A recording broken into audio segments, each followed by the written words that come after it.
نحمده ونصلي على رسوله الكريم وعلى آله وصحبه أجمعين وما نقموا منهم إلا أن يؤمنوا بالله العزيز الحميد প্রিয় শোকাহত ভাই সব, গত রাত্রে আমি হসপিটালে মাসুমকে এবং তার আহত সাথীদেরকে দেখতে গিয়েছিলাম।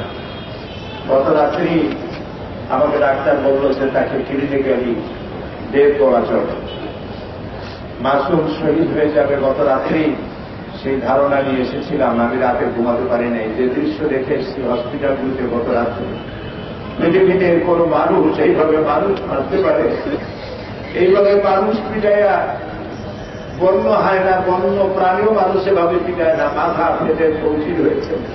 এক ভাইয়ের পিঠের দিকে তাকায় দেখলাম তার মাথা ফাটা। জিজ্ঞেস করলাম আরো কোথাও আওয়াজ আছে নাকি? সে কাজ হয়ে শুয়ে পড়লো।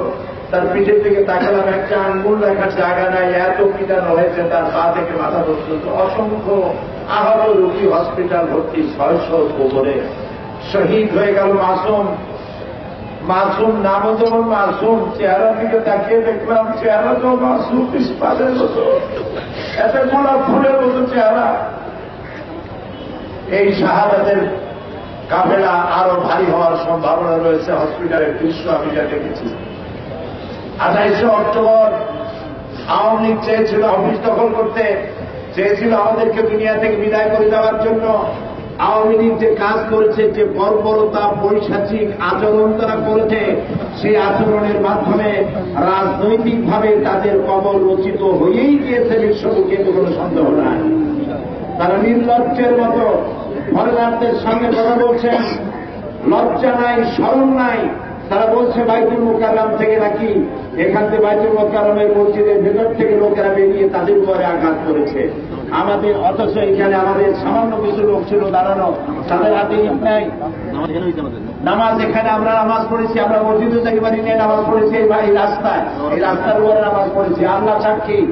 সুতরাং আমি আল্লাহর কাছে আজকে বলতে চাই, হে বিশাল আকাশের মালিক, হে বিস্তীর্ণ জমিনের মালিক, 28 অক্টোবর যত রক্ত পড়েছে, প্রতিটি রক্ত ফোঁটা আওয়ামী লীগের জন্য অভিশাপের বন্যিশিলা হয়ে বাংলাদেশের মাটি থেকে এই পিশাচ স্বৈরাচার ফ্যাসিবাদী দলকে বাংলার মাটি থেকে চিরকালের জন্য মুছে ফেলে দেওয়া না। প্রত্যেকটি রক্ত ফোঁটার বদলায় এই বাংলাদেশের দেশপ্রেমিক, ইসলামী মূল্যবোধে বিশ্বাসী সরকারকে আগামী নির্বাচনে তুমি প্রতিষ্ঠিত করে দাও। তুমি দয়া করে এই দোয়া তুমি কবুল করে দাও। আমি আর বক্তৃতা রাখতে পারছি না। আমি সকলকে শক্তিতে পরিণত করে ঐক্যবদ্ধভাবে বন্য হায়নাদের মোকাবেলা করে, এই পিশাচদের মোকাবেলা করে এই দেশে শান্তি প্রতিষ্ঠার আহ্বান জানাচ্ছি। আল্লাহ